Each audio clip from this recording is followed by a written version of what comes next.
Good morning and thank you for staying with us. In case you are just joining us, karibu sana to the program. I am Jain, Wambui. Glad you have chosen to be with us. You can talk to us. Let us know where you're watching us from. Check in. Pale Twitter using hashtag Good Morning Kenya at KBC Channel 1 is the official station handle. And do remember to tag me as well at Jain Wambui. It's how you can find me across Facebook, Twitter, and Instagram as well. Just to send out some love to everyone who's already talked to us. There's Boniface Musangi, I see Osieka International. There's also Yoruku. We have Nenda Leta, William Mwambui kama kawaida tuned in. And Mwambui actually goes on to say that Watamu kama kawaida tuned in all the way from Watamu, following very closely the comprehensive informative show. Simu napendeza sana leo. Tunakuanga hivyo kila siku, imagine. But thank you so much for being with us. Keep those feedback coming in. I will sample them as we proceed on with the show. Again, the hashtag is Good Morning Kenya on Twitter. So right now we want to get into our first conversation for the day, and this is all about women at the forefront. This is where we get to have beautiful conversations with women who are breaking that glass ceiling that I don't know who put it there. Allegedly society did, but we are here to let you know that that is not a reason to hold you back. And when we talk about women at the forefront, it's not just about encouraging other women. This is using women to encourage everyone in society. And today we have with us Mwende Mutua, who is the director of a Future Focus Catering College. Karibu sana Mwende. Thank you, Jen. It's not the first time we're having her here, yes. So we've had her here before, and we're glad to have you back again to continue with this conversation about the youth. Thank you very much. Maybe you could start by giving us a social media for our viewers to also interact with you. You can find us at Future Focus Catering College. That is on Facebook, our Facebook page.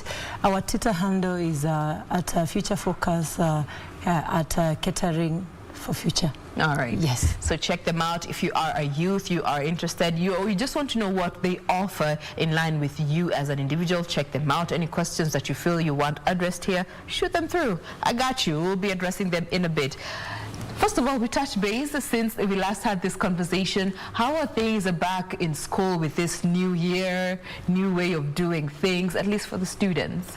I would say it's very smooth, and considering that our students have been home since March, so it's like a toll of a lot of work. It's like we're starting from zero. Ground zero again. Yes, because you know a lot happened. It's around, was it 7 months or 8 months? 8 to 10, 9 to 10 yes, 9 to 10 months. Yeah. That's a lot of time for a student who has been not been in class. So it's really a lot of work for us. It's like we're starting from zero again. But we're doing it. This is what we love. And you know, we did see tertiary institutions be the first to be allowed to reopen. But from where you sit, what are some of the lessons that you as an educator have learned from what COVID has taught us?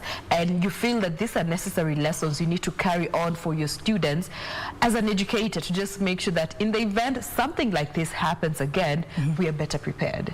I think COVID came with its own fair of challenges, but it also came with opportunities. Yes. Because many of us, not even the tertiary colleges, we could not have told that one day we can sit home.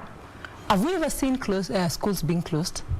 It has never happened. So it means that, and more especially for us tertiary colleges, it's good to give students skills that in case we are not working, in case you're not supposed to report to work what you're doing, what will you be doing? I think it is a lesson that it did not only come to the tertiary colleges, but as a nation as a whole, that we should have something, a skill that can keep us running. Yes. Absolutely. And that is why I want us to just dive into when it comes to this whole conversation. And I love the fact that you are a woman who is at the forefront in this education sector of our system here in Kenya, and also now looking at the opportunity that the opportunities that lay there for our youth. And I want to start with the courses that are offered. And we always have this narrative of I want to go to school, do a 4-year degree versus those who do short courses. From where you sit, what are the pros and cons of each of these two types, the short courses versus a fully fledged degree? I think, Jen, there's a gap, and more especially when youths are choosing what they want. We are using to education system whereby from class 1 to class 8, now using the 844 system, we are given a choice of what should happen to our lives. From Form 1 to Form 4, everything is dictated. And now it becomes, the gaps comes in when you're going for the university or the high levels, and then someone chooses it for you. So can you imagine having to do something that you don't like, maybe 8 or 10 hours in a day, 7 days a week, and maybe 24 hours, maybe for a whole year. You find that at the end of the day, you might not deliver. So students will go, do the course for you, but they won't practice it. And that is why you find many people will toil with those papers because they say they are not opportunities. Because if you do something that you have passion for, I'm telling you, look for that opportunity. Because you not see any challenge that you'll have in something that you need to do will be like, you'll think positively and see a way through. So that is why you find the problem is starting on the choice of courses. What influence do we as parents have on what the youth wants to do? How do we influence them? Maybe because you wanted to become a doctor and it wasn't possible for you. You make your daughter become a doctor. They live the dream for you. Yes. So you find that every setback he finds in their career, they'll be like, this thing is not working. It's not because it's not working, it's because they don't see themselves in it. So I think it should start with letting the students do what they want. If they want to choose. I have seen parents are having issues like Future Focus. We normally offer 3 months training. You find some parents are having questions. What can you train for 3 months and somebody gets an opportunity? So you find there's that notion of it needs to be 4 years. It needs to be, it's the long you train. But I would say as a trainer and as a mentor, it's not about how long you train. It's a matter of what is the passion, what do you want, and what is the goal. And that's why I want to just look at now that particular aspect in line with the mentality that our youth of today have, because we have been taught kindergarten, primary school, at least with the 844 system, secondary, that's 3, 8, 4, and university 4 years. That is what we believe to be education. Yes. But now we're living in a time where we're having so many short courses that are being offered, and you still find so many young people refusing to go to tertiary institutions, colleges, and do these short courses on their account that, it's not what I want to study. I want to go ahead and do this degree that I think is right for me. And yet there's also a short course that could package them immediately and avail to them an opportunity. Changing the mindset about short courses among the youth. What can we do about that? I'm thinking mentorship can really work, and it starts from the parents. Because I'm telling you, if I am a parent and I am discussing, maybe a student can hear maybe us talking about Future Focus, which trains for 3 months, and they go to their parent and tell them, maybe I think I have a passion in hospitality. I want to do this course. And then they say, no. Why should you do a course of 3 months when we can offer the same for around 4 years? So you find it's the mindset that the mentors, these youths, look upon to. What is their mindset? Because if they believe a 4-year course is what it's workable, then you find that the youths will not have a choice. And last time when I was here, Jain, I mentioned, and I think one day we'll invite one of the employers and they'll tell you, they prefer sometimes even those who have done the short courses to degree students. And the question comes in, where is the gap? Considering this person has done this thing, this training for 4 years, and another person has done the same training for around 3 months, and the employer is preferring the person who's done the course for 3 months. It's all about mentorship and training. What are you, as trainers, what are we telling these youths when they're in class? What are we preparing them into? Because I'm thinking, apart from the technical skills, when you get into that job industry, your life skills will sell you. How well can you handle, like for example, we are training in the hospitality industry. How well can you handle guest complaints? How well can you serve the client? How well can you make the customer happy? That is what the employer is interested in. So it's not about what did you get, what was your transcript reading. If you had an A, maybe you have a first-class honors in your hospitality management certificate, and at the end of the day, you cannot handle guest complaint. Then to them, you have a job for 1 month, the second month they don't need you. They dismiss you. Yes. Now, you had mentioned that, parents have a role to play in this, but also as educators, do you think we're also part of what has contributed to this rigid mindset? Because we tell them, ukimaliza fanya internship, get employed. And for most people, you think employment is white collar. Yes. That instant gratification mentality, as opposed to other manual job and blue collar kind of jobs. The role that parents and teachers have had to play towards building this mindset that you need to finish here and get a white collar job, as opposed to another more manual job that would be beneficial for you as a starter. I think here we have impacted in a way, and I think we can change that by offering guidance. If I can use what we do as an example, for you to package what is being taught in a tertiary, another tertiary college or universities, to package it to three months, it means there's something that you're doing out of extraordinary. And you find that sometimes the trainers need to show this youth. How do I fit, how do I make myself relevant in the course I'm training in? Because we are used in this culture of, you do first year, you pass your exams, you given an examination body, you do second year, then you go for internship. But why don't we embrace a model like whereby during training, don't even give certificates to these youth unless they learn to vend and look for those opportunities for themselves. Like, for example, during our training, after the first month of training, every trainee is tasked to look for an area, maybe a hotel, and place themselves. Why? And if you don't do that, you will not graduate, you will not get a certificate. Because it's not a matter of training. After you train, what is the impact after training? Because you can have, and that is why you're finding youths are doing one certificate, another certificate, and another certificate. And at the end of the day, they don't have a job. Why? Because after training, there's hustling, looking for the job. So why don't we, as trainers, why don't we teach these students to start hustling while they're training?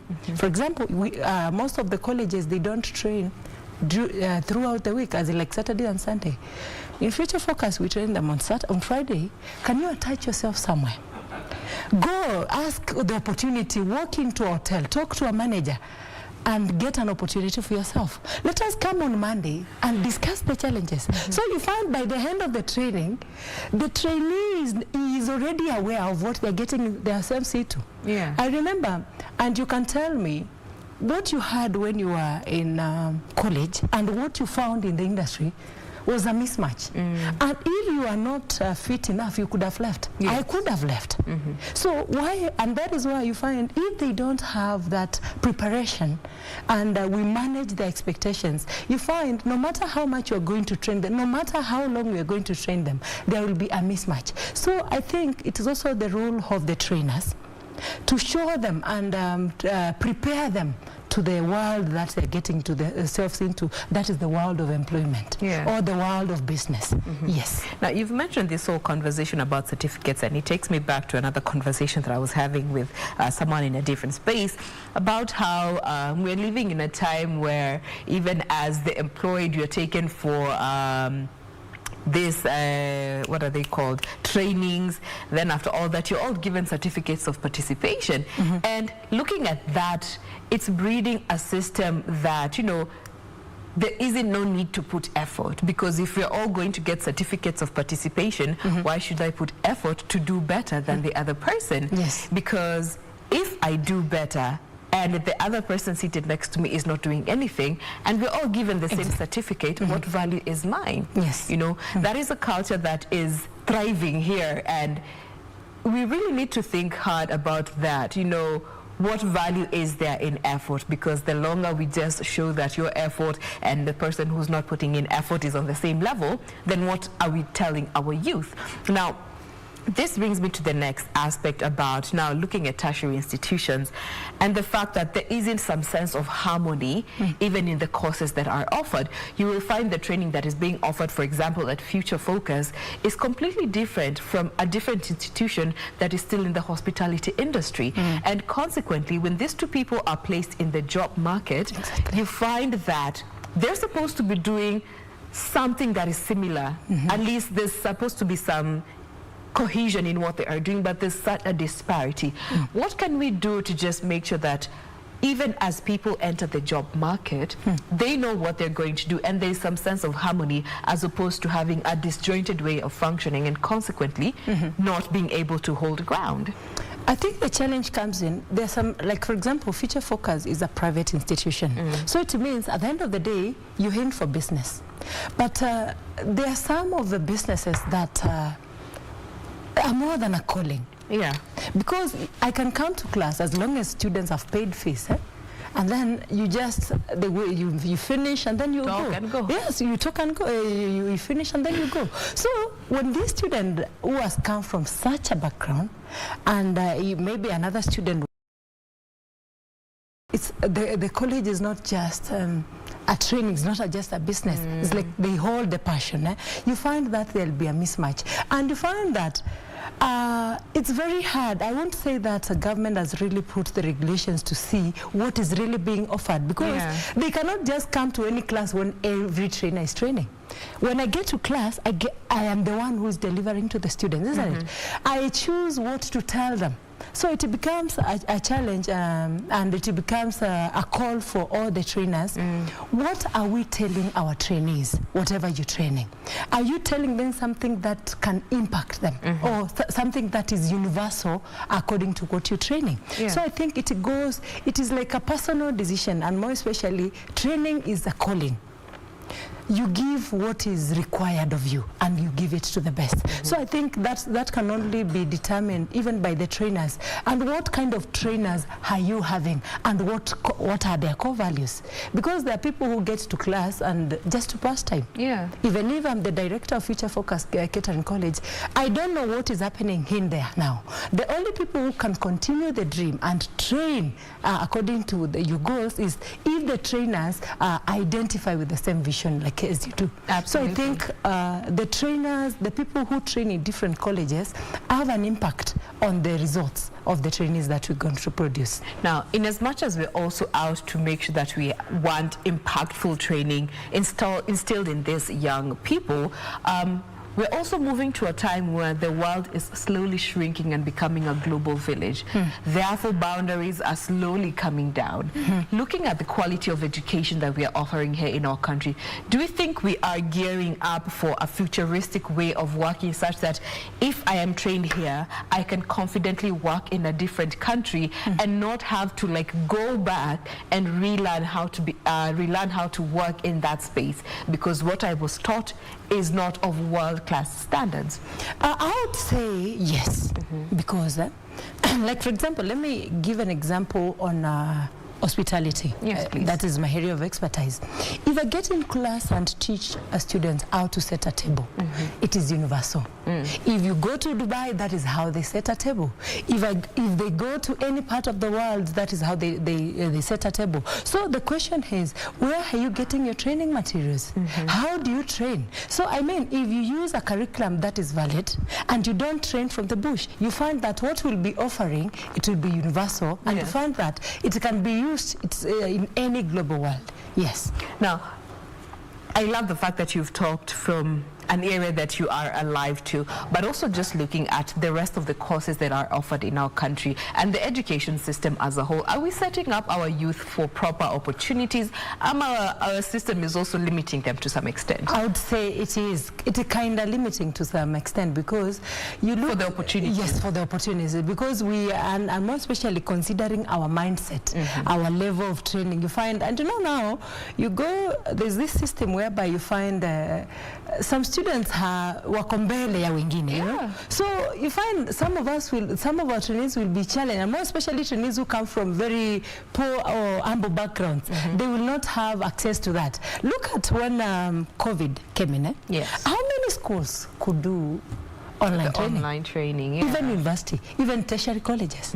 How many could do that? So it means a small challenge will have an impact on our education system. Don't you think so? So it disadvantages us in some way. And then you find that we cannot cope with the global market. Absolutely. Yes. And that in the long run will hinder some of these opportunities that we are striving to make available to our youth. Yes. Again, I welcome you to be part of this conversation. If you are a young person watching us this morning, I'd love to hear from you. What are your thoughts when it comes to the opportunities that are available for you as a youth in this country? Do you feel that, you know, the education system here in Kenya has set you up for opportunities here in Kenya, or and beyond for that matter, or you feel that the system, education system to be specific, is part of what is hindering you from the opportunities that are in the market? We are complaining of unemployment for the youth. You know, just yesterday I came across another video of a young lady who was she put up this video and she was crying. She was desperate for employment. She went to school, did her degree 4 years, and after that she has been struggling to get a job. 4 years after having gone to school, still struggling to get a job. I think it's been 2 years now. She's still at home, struggling to get a job. Anapatanga to reminders kila siku from these fintech applications, you know, taking a loan to just try and get you by. That is the reminder that they have every day. And yet they have had the education. What is it that is making these opportunities less available for our youth? And this brings in this whole aspect of exchange programs. It's still a very foreign concept here in Kenya. At least some private institutions have embraced foreign exchange programs, you know, just sending their students to different institutions abroad, and the other way around, to just get a feel of how things are there. Do you feel that this is something as Kenyans that we need to embrace, and more so our institutions, to just expose our youth to different systems and cultures and environments, to just make them ready, more ready for opportunities that they may come across that they didn't know could actually fit them? To answer you, Jain, I would want to comment on the video you've said. And the dilemma is, sometimes I find you find employers, they're looking for people to employ, and they don't even have. Sometimes I remember you fail even to pick calls because you don't have people to place. So the question comes in. Employers are looking for people to employ, and people who have gone to school are looking for jobs. Where is the gap? Where are we losing each other? Because you can go, there are advertisements all over sometimes, but when people go for the interview, or you can find that employers are recruiting, they're interviewing more than 100 people, and they're not even able to get someone who is fit for the position. So that brings a question to our education system. And you find that these people will be having very good papers, but the employers, they don't consider those people for employment. So the question comes in, what are we really training in our training institutions? And as much as we're looking for these exchange programs, are the products that we're producing fit for the job markets that are in? Okay. Now, I just want to bring in a rejoinder to that particular video. And she further on went to say that the fact that she hasn't gotten a job for so long did not stop her from wanting to create employment for other youth. You know, this is something that the government is always encouraging. Be an employer, be an entrepreneur, start that. But then again, she talks of how when she went to register her business, she went through the process, and then there was a problem with one of the names for the business. And when she made that rectification, correction, she was told that she needs to pay an additional 7,000 to register her business. Now, mind you, this is someone who's not employed. They don't have the money to just start by registering a business and create those opportunities. Also looking at the laws of the land that be, are they empowering this youth to create these opportunities for themselves? I would say no. They're not. Because you find that there are a lot of bureaucratic processes that the youth have to go through. And can you imagine, this person has been mentored and told, I think you can start your own business.